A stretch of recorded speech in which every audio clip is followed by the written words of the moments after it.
राम राम राम। जरा अपने मन में यह एक शब्द धीरे धीरे और प्रेम से दोहराइए और देखिए क्या महसूस होता है। कुछ लोग यह नाम लेते ही अपने भीतर गहरी शांति और आनंद का अनुभव करते हैं और कुछ लोगों के मस्तिष्क में श्री राम का महान चरित्र, उनसे जुड़ी कथाएं, उनकी लीलाएं उभर कर सामने आती हैं जो उन्हें सकारात्मक ऊर्जा से भर देती हैं। यही है राम नाम की महिमा। दो अक्षरों के इस छोटे से नाम में क्या जादू है, जानना चाहते हैं तो यह किसी राम भक्त से पूछकर देखिए। कोई कहेगा इस नाम को जपने से उसके बिगड़े काम संवर जाते हैं। कोई बताएगा कि इस एक नाम के सहारे वह अपने जीवन की मुश्किल से मुश्किल परिस्थितियों में भी कर्तव्य मार्ग से नहीं भटका। कोई कहेगा राम नाम के इस एक नाम ने दुख में भी धीरज और ईश्वर पर विश्वास रखना सिखाया। तो कोई इसे जपने से आत्म साक्षात्कार तक पहुंचा। यही है राम नाम के इन दो अक्षरों की महिमा। मानव शरीर है दशरथ, अर्थात 10 इंद्रिय रूपी अश्वों का रथ। इस रथ के 10 अश्व हैं और वो 10 अश्व कौन कौन है? 2 कान, 2 आंखें, 1 नाक, 1 जुबान, 1 संपूर्ण त्वचा पूरी और 1 मन, 1 बुद्धि और 1 प्राण। इस दशरथ का सारथी कौन है? Son of Dasharatha Ram.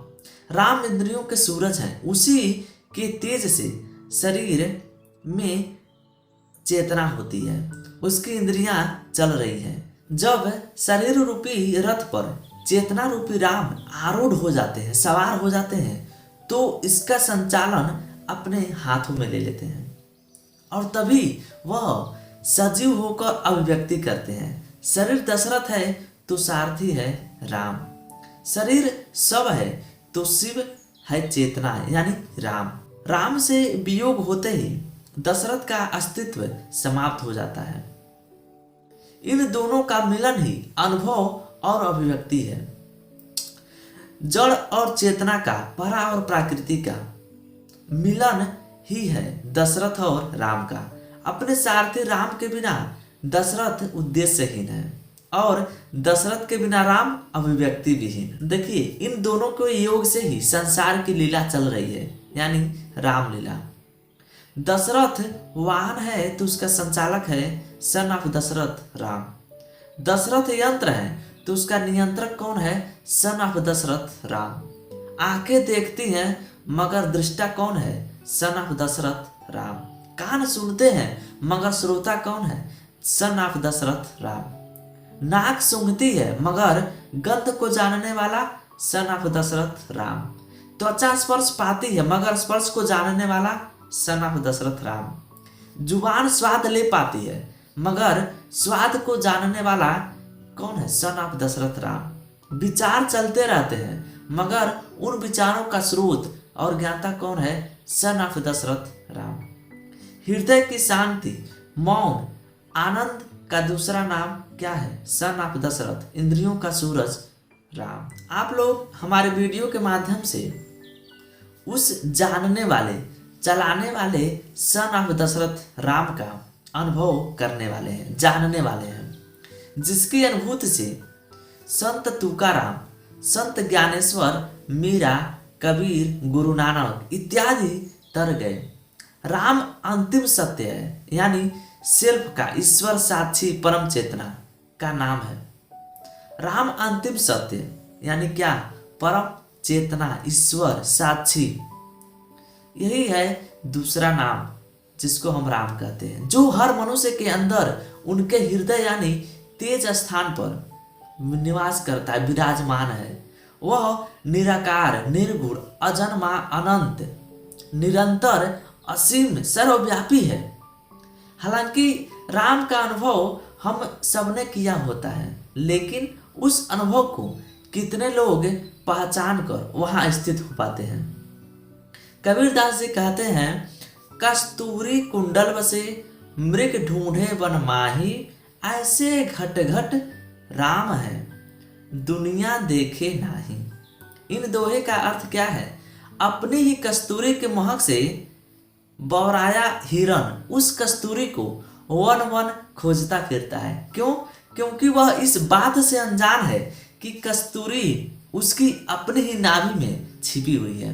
इसी तरह राम यानी स्व अनुभव इंसान के अंदर ही है, उसे उसका अनुभव ही होता है, मगर उस मनुष्य को समझने में नाकाम इंसान राम को बाहर वनों में, पहाड़ों में, मंदिरों में, मस्जिदों में, कर्मकांडों में खोजता फिरता है, ढूंढता फिरता और भूल जाता है रास्ता। रामायण हमारी आंतरिक कथा है। रामायण एक ऐसा महाग्रंथ है जिसमें दर्ज प्रसंग, पात्र और उनके प्रतिसाद सदियों से लोगों का मार्गदर्शन करते आ रहे हैं। यह गाथा बचपन से ही नानी दादी की सुनाई कहानियों द्वारा, किताबों, कॉमिक्स द्वारा, टीवी सीरियल, नाटक, किताबों, फिल्मों द्वारा जगह जगह पर खेली जाती हैं, जनाई जाती हैं, रामलीला के माध्यम से जनाई जाती हैं। जन जन के दिल में और दिमाग पर अंकित हो चुकी है यह रामायण। यही कारण है आज राम का नाम लेते ही उसका संपूर्ण चरित्र आंखों के सामने आ जाता है, जिससे लोग चेतना की उच्च अवस्था पर पहुंच जाते हैं, सकारात्मक ऊर्जा, भक्ति, शांति और आनंद का महसूस करने लगते हैं। इसमें समाहित कुछ चरित्र हमें बेहद प्रभावित भी करते हैं और हमारे सामने एक आदर्श रखकर हमें उनके जैसा बनने हेतु प्रेरित भी करते, इंस्पायर करते हैं कि हमें उनके जैसा बनना चाहिए। कैसे? कौन? जैसे ले लीजिए हनुमान का श्रेष्ठ भक्त चरित्र, भरत और लक्ष्मण का आदर्श भाई का चरित्र, और माता सीता का आदर्श पत्नी का चरित्र। और वहीं दूसरी ओर कुछ ऐसे भी चरित्र के बारे में पढ़कर या सुनकर आपको लगेगा कि हमें चाहे कुछ भी हो जाए इनके जैसा बिल्कुल भी नहीं बनना है। और कौन कौन है? जैसे मंथरा, कैकेयी, रावण, कुंभकर्ण इत्यादि के चरित्र। कुछ लोग रामायण को ईश्वर के अवतार श्री राम की लीला समझकर श्रद्धा और भक्ति में उनको पढ़ रहे हैं, तो कुछ लोग इसे भारतीय इतिहास की महान गाथा समझकर वर्तमान में उनके चिन्हों और रहस्यों को खोजने का प्रयास कर रहे हैं। इस वीडियो के माध्यम से आपको यह महान गाथा जानने को एक नया तरीका मिलेगा, आपको एक नया जागरूकता मिलेगी। हमारे इस वीडियो के माध्यम से आपको एक ऐसा खोज जो आप बाहरी दुनिया में नहीं, आप अपने अंदर खोजेंगे। यह खोज बाहरी तथ्यों का नहीं है, आंतरिक खोज है। बाहरी तथ्यों का मतलब कि श्री राम लंका गए थे या नहीं, सीता माता की अग्नि परीक्षा हुई थी या नहीं, यह सब बातें गौड़ हैं। यह तो आंतरिक खोज करनी है हमें, जिससे रामायण का हर प्रसंग पढ़ने के बाद हमारे अंदर आत्म साक्षात्कार का अनुभव हो, हमारे जीवन में जागरूकता हो, हम अच्छी चीजों को ग्रहण कर पाए। यह है रामायण का उद्देश्य। आप हमारी बातों को सुनते हुए अपने भीतर डुबकी लगाइए, खोज करिए कि इस समय वह कौन है आपके भीतर, हमारे भीतर, उसके भीतर। कब राम पैदा होते हैं, कब उनका वनवास होता है, कब वह मंथरा बन जाता है और कब रावण हो जाता है। इस खोज के बाद आपको अपने ही भीतर अपने बारे में ऐसी आश्चर्यजनक जानकारियां मिलेंगी कि वह स्वयं को हैरान कर देंगी और आप सरप्राइज हो जाएंगे। इन जानकारियों के आधार पर वह अपनी जीवन की यात्रा को सही समझ के साथ सही दिशा में आगे बढ़ा सकते हैं। तो इस वीडियो के माध्यम से आपका हर पल, हर मनोभाव हमारे मार्गदर्शन में ही रहेंगे। वास्तव में रामायण चरित्रों का नहीं बल्कि इंसान के अलग अलग मनोभावों का ताना बाना है। इसकी हर घटना इंसान की आंतरिक स्थिति का ही प्रतिबिंब है। हर चरित्र उसके अंदर ही मौजूद है जो समय समय पर बाहर निकलता है। उदाहरण के तौर पर जब एक इंसान किसी दूसरे इंसान के विरुद्ध किसी के कान भरता है तो वह मंथरा बन जाता है। यदि कोई इंसान किसी बाहर वाले की बातों को सुनकर उसके भावों में आकर अपने शुभ चिंतकों पर ही संदेह करने लग जाता है। तो उस वक्त वह कैकेयी बन जाता है। जब एक इंसान वासना और क्रोध जैसे विकारों के वशीभूत होकर अपनी मर्यादा लांघ जाए तो उस वक्त वह रावण है।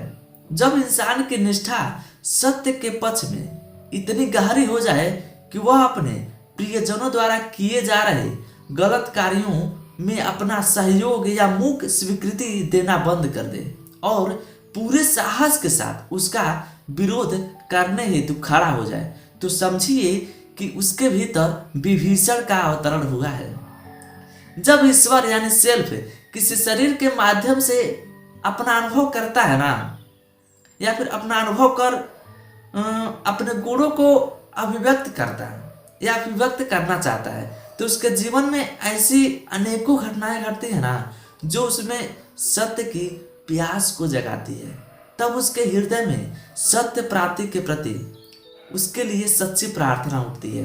यही प्रार्थना उसके जीवन में सत्य का अनुसरण कराती है। इसके विपरीत जब इंसान के अंदर रावण रूपी व्यक्ति यानी अहंकार हावी हो जाता है, तब उसके जीवन में सत्य अनुभव यानी राम दूर चला जाता है।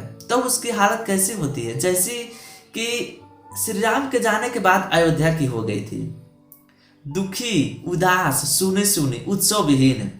क्योंकि सारी नकारात्मकता, दुख, चिंता, डर, संशय, निराशा इत्यादि अहंकार की ही तो पूंछ है ना, जो इसके पीछे पीछे बढ़ी चली जाती है।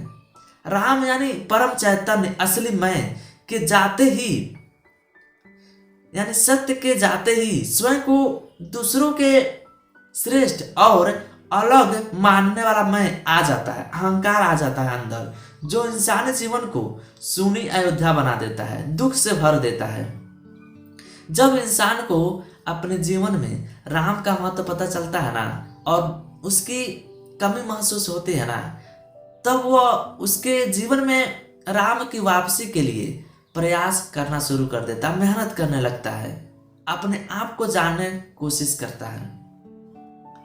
वह गुरु के मार्गदर्शन में अपने भीतर सत्य की ताकत को बढ़ाता है, अहंकार को दूर करने के लिए रावण यानी विकार और अहंकार से युद्ध करता है, उसे परास्त कर देता है। जैसे ही इंसान के जीवन में राम यानी अंतिम सत्य वापस आते हैं ना, अयोध्या में फिर दिवाली होती है। दिवाली यानी उत्सव, उल्लास, उत्साह, प्रेम, आनंद और मौन।